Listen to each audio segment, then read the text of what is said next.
Bonjour à tous. Le sujet du jour, c'est la relation entre le burn-out et l'espace-temps.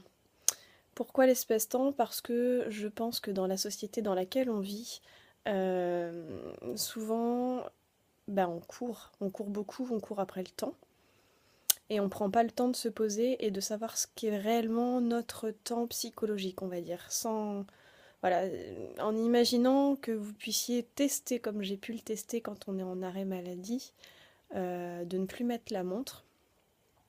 Finalement, j'ai petit à petit redécouvert ce qui était le vrai timing intérieur, mon timing à moi, en fonction de mon corps, en fonction de sa reconstruction, parce qu'en fait le cerveau se répare. Je m'attendais pas aujourd'hui, on est début 2019, je m'attendais pas du tout à retrouver un gain d'énergie comme aujourd'hui. Alors, c'était une très belle journée. J'ai fait une méditation au bord d'un petit ruisseau aujourd'hui et du coup, eh ben, c'est chouette parce que j'ai compris qu'après 30 ans de course effrénée, de déséquilibre inconscient, après le temps de courir après le temps en permanence, de vouloir combler tous les vides, de remplir l'agenda d'activités comme on a été souvent amené à faire, ne serait-ce qu'à l'école. Il y a très peu de temps mort à l'école. Dans la fac, c'est pareil. Et puis dès qu'on sort de la fac, on va faire ses activités. Le week-end, on voit ses amis. Du coup, finalement, on prend pas vraiment le temps de se poser, si ce n'est pour dormir. Mais quand on n'a plus le sommeil, on se rend compte que le temps est, on va dire, en distorsion en fait. Et j'ai redécouvert, sans la montre, qu'il y avait un autre temps qui se mettait en place. Euh, un temps qui n'est pas rythmé par les repas matin, midi et soir, comme on a l'habitude de faire. C'est-à-dire que je me suis autorisée à tester, étant donné que quand on est en burn-out, on ne supporte plus du tout les contraintes extérieures.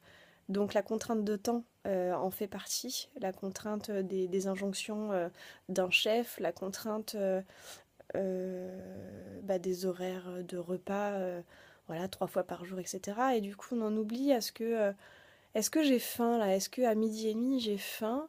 Bah non, si j'ai pas faim, bah tant pis, je mange pas. Et puis peut-être qu'à 3 heures j'aurai faim et je mangerai un petit peu. Et finalement, quand on lâche la montre, on se rend compte qu'on écoute beaucoup plus nos besoins internes et le temps n'est plus le même. Alors pour le coup, le temps reste, mais au lieu de subir ce timing de la montre, je me suis amusée à regarder à chaque fois que je terminais une lecture, à chaque fois que j'avais envie de passer à une autre activité, en fait, à changer d'activité, en alternant toujours le repos, l'action, le repos, l'action, la réflexion, la méditation. En fait, en variant les activités, mais pas toujours d'être dans l'activité dynamique, performante, avec la recherche d'un résultat. Et ben, j'ai fini par comprendre que dès que je finissais l'activité, je regardais ma montre ou mon portable, et souvent je tombais sur des heures fixes. Euh, Souvent sur alors vous allez me dire étonnant, des heures miroirs. Ce qu'on appelle les heures miroirs, c'est souvent du 12h12, du 13h13, du 15h15, du 17h17, du 19h19. Et puis on se pose des questions, on se dit mais c'est hallucinant, c'est pas 1 heure, c'est pas 2 heures, c'est pas 4 heures, c'est pas...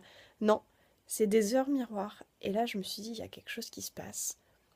Comme si les choses s'orchestraient autour de moi, à l'intérieur, et en même temps à l'extérieur, c'est-à-dire comme s'il y avait un équilibre entre ce qui se passait à l'extérieur dans l'activité que j'étais en train de mener et mes ressentis internes, ou au moment de l'activité où je sens que ça y est, c'est la fin, j'ai envie d'arrêter, voilà, j'ai plus d'énergie, ou j'ai envie de passer à autre chose, ou là j'ai envie de me poser 5 minutes. Et quand je regarde le téléphone ou l'heure, je me rends compte que c'est pas des heures habituelles, mais voilà, c'est ces heures miroirs. Comme si à l'intérieur de moi, à l'intérieur de chaque corps, en fait, on avait une